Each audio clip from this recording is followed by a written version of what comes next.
beres. Ya, jadi insya Allah terlalu cepat gitu ya. Padahal durasinya normalnya berapa Bu? Ini ada satu survei yang dilakukan oleh satu lembaga namanya Formen Clinic, bisa dicek di Google masih ada atau tidak karena saya buka itu tahun 2010-an ya. Itu nama kliniknya Formen Clinic. Nah ini mereka pernah membuat satu survei dengan mengambil 6.000 responden perempuan semua. Jadi mereka ditanya rata-rata kalau berhubungan dengan suaminya itu berapa lama sampai ke klimaks. Nah jawabannya macam-macam, tapi yang tertingginya itu adalah 30 menit. Tertingginya, jadi tidak semuanya 30 menit. Nah kemudian angka 30 menit ini dijadikan standar oleh Formen Clinic. Jadi kalau nerapi orang, daya tahan laki-laki itu paling tidak 35 menit karena perempuan akan mendapatkannya di menit ke 30. Cukup lama ya. Jadi meskipun ada yang kurang dari ini ada ya, tapi ini dijadikan patokan umum, diambil yang paling lama gitu ya. Nah ini biasanya terjadi karena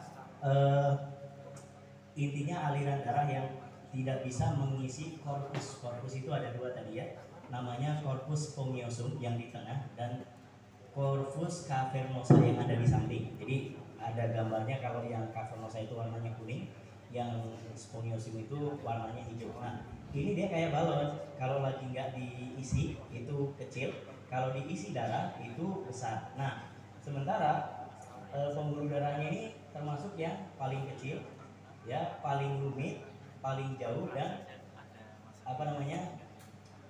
paling banyak belokan-belokannya gitu. Jadi ini tantangan terberat bagi jantung untuk menyampaikan darah supaya bisa memenuhi dua korpus ini, korpus spongiosum dan korpus cavernosa. Makanya kalau di ilmu pengobatan Ibu Nabawi, kekuatan seksual itu menjadi indikator kesehatan. Ya, jadi kalau orang saharnya bagus gitu ya, berarti dia sehat. Kalau dia mulai menurun, itu berarti dia kurang sehat. Dan ini tidak ada hubungannya dengan usia. Tidak ada hubungannya, kan saya udah 50 tahun. Tidak. Nabi baru berpoligami itu setelah wafatnya Khadijah, usianya 51 tahun. Dan sahabat Utsman bin Affan radhiyallahu anhu itu masih menikah di usia 90 tahun dengan seorang gadis bernama Naila di usia 18 tahun. Itu jadi tidak ada hubungannya dengan usia, dan beliau masih sanggup gitu ya, masih bisa memuaskan istri-istrinya. Nah kemudian batas kekuatan itu ada bawah, ada atas. Batas bawah kekuatan laki-laki itu adalah kalau dia bisa memuaskan istrinya satu kali dan dia mendapatkan kepuasan satu kali, itu batas bawah. Batas atasnya adalah ketika dia bisa mengontrol kapan dia mau ejakulasi. Jadi walaupun istrinya udah 10 kali atau istri yang keempat sudah diberesin, dianya belum mau, ya belum. Itu ada nanti kalau kita rajin ya melakukan senaman itu yang saya ajarkan, insya Allah bisa nggak tercapai titik ini? Bisa. Kemudian dibantu sama istrinya, nanti saya ajarkan bagaimana cara menotok pembuluh darah iliak. Dan istri juga bisa ditotok sama suaminya, boleh, tidak apa-apa ya. Karena istri juga sama ya, kalau tidak lancar jangan dikira ejakulasi itu hanya milik laki-laki, ereksi itu milik laki-laki, ereksi itu perempuan juga. Jadi misfi itu panjangnya rata-rata antara 10 sampai 12 cm. Tapi ketika si istri ini sedang dalam keadaan sama ya dengan suaminya, dalam keadaan kepingin, maka bisa memanjang sampai 18 cm. Ya, cuma bedanya dia tidak ada korpusnya. Jadi ada bahan yang lain selain korpus korpus cavernosa dan spongiosum. Tapi ininya beda ya.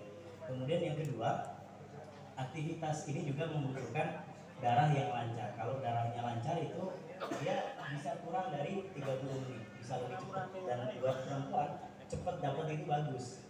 Ya buat laki-laki bagusnya yang lama gitu ya, bisa diturunkan nanti. Jadi laki dan perempuan itu harus dilancarkan pembuluh darahnya. Kemudian bagi perempuan yang ketiga itu adalah otot. Jadi otot perineumnya itu banyak yang kaku sehingga banyak pembuluh darah yang tidak terisi. Nah ini membuat usianya lebih tua dari usia aslinya.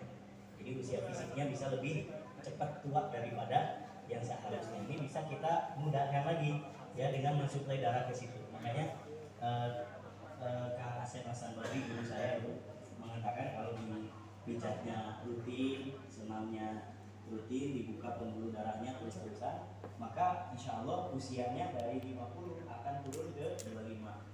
Atau usianya 52, di sininya 52 ya, tapi tingginya 25. Jadi tadinya suaminya pengen nambah nggak jadi. Ya, tapi boleh saja. Yang penting yang penting satu, jangan keluar dari syariat, gitu aja. Ya, kalau keluar dari syariat ya. Kemudian sedikit tambahan ya. Kenapa Rasulullah SAW itu mensunahkan 3 olahraga dan bukan berarti yang 3 itu tidak boleh ya, tentunya boleh-boleh saja. Nah itu saya menemukan analisa bahwa manusia itu kebahagiaannya apabila 3 hal ini terpenuhi. Yang pertama itu targetnya tercapai. Jadi kalau Bapak Ibu punya target, saya mau menikah di usia 20, ternyata tercapai tuh 20 nikah beneran. Senang tidak? Senang ya. Kalau misalkan bulan ini omsetnya harus dapat 1 M, ya, itu senang tidak? Kalau targetnya tercapai. Nah, target itu bagian dari otak, kerjaan otak. Nah, kerjaan otak itu disuplai oleh dua ruas tulang, yaitu servikal sama toraksikal atas. Jadi ruas ke-1 sampai ke-6 ini akan menguatkan saturasi oksigen dan aliran darah ke otak. Otak itu mengonsumsi 30% oksigen dalam aktivitas biasa.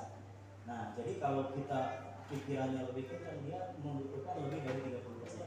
Dan ini bisa dibuka dengan aktivitas memanah. Ya, jadi kalau memanah itu kan target gitu ya, pikirannya. Dan kita dilatih untuk menganalisa. Ya, fokus kepada target, cermat menganalisa, berani mengambil keputusan dan berani menolak. Itu yang didapatkan dari olahraga memanah. Jadi kebahagiaan yang pertama adalah target yang tercapai. Kebahagiaan yang kedua adalah makanan yang tidak berpantang. Banyak orang kaya tapi rezekinya sedikit, kata Ustaz Salim Afila ya. Gak boleh makan daging, gak boleh minum kopi, gak boleh makan ini dan gak boleh makan itu, padahal duitnya miliaran. Ya bahagia tidak? Tidak. Ya karena nggak boleh makan. Lihat orang lain makan, sampai ada dokter siapa tuh yang cerita, beliau itu suaminya mau makan, karena diukur-ukur ininya makanannya, dia didampingi sama istrinya. Ya begitu ngambil nasi, mau ngambil lauk sama istrinya ditoel. Pak, cukup pak, nggak jadi. Begitu mau ambil ini, istrinya bilang lagi, cukup pak, nggak jadi lagi. Mau ambil ini, nggak jadi pak. Jadi terus cukup. Akhirnya di ujung itu dia nggak ngambil apa-apa selain nasi putih, nasinya dibanis karpo gitu kan. Nah bahagia tidak? Tidak bahagia kan? Karena dia sebetulnya duitnya banyak, tapi rezekinya sedikit. Nah ini bisa diperbaiki kalau tulang lumbarnya atau torakal bawah plus lumbarnya itu dalam keadaan bagus. Maka insya Allah makan itu tidak ada pantangan, tapi tetap ikut polanya. Ya ini bahagia yang kedua, kalau makan itu enak gitu ya, nggak ada dipantang. Makan daging, ayo makan apa lagi kak, soto, ayo gitu ya, sate silakan gitu ya. Nah yang ketiga ini masalah seksual. Banyak orang yang targetnya enak, makannya enak, tapi nggak bisa bangun atau nggak bisa punya anak gitu kan, ini kurang. Nah ini harus senantiasa memperbaiki pelvis. Nah kalau yang kedua ini olahraga terbaiknya adalah renang. Jadi renang itu akan memperbaiki toraksikal bawah plus lumbar, karena dia gerakannya itu menarik ke atas dan ke bawah secara bersamaan. Jadi kekuatan tarikan itu ada di tengah, ya, ada di tengah-tengahnya manusia itu adalah lumbar sebetulnya. Ya, lumbarnya dapat gitu. Nah, jadi kalau lumbarnya bagus, pembuluh darahnya lancar, maka makanan apapun insya Allah ya tidak ada pantangan. Maka dia akan bahagia. Kalau makanannya tidak ditantang. Nah yang ketiga ini urusan seksual, pelvis. Nah ini diperbaiki dengan cara berkuda. Ya, berkuda. Jadi kenapa dipilih kuda tidak orang yang lain? Karena kuda itu memiliki gerak punggung yang statis. Jadi tidak terpengaruh jalan naik, jalan turun, jalan rusak, jalan malam, jalan siang, nggak ada masalah. Ya kecuali kalau kudanya lagi larinya kencang, itu harus diangkat. Pelvis tidak boleh nempel di pelana kuda ketika kudanya lagi larinya kencang. Kalau dia lagi jalan atau lari-lari kecil itu oke. Ya, tapi kalau dia larinya kencang tidak boleh. Ya, jadi ini hikmah daripada disyariatkannya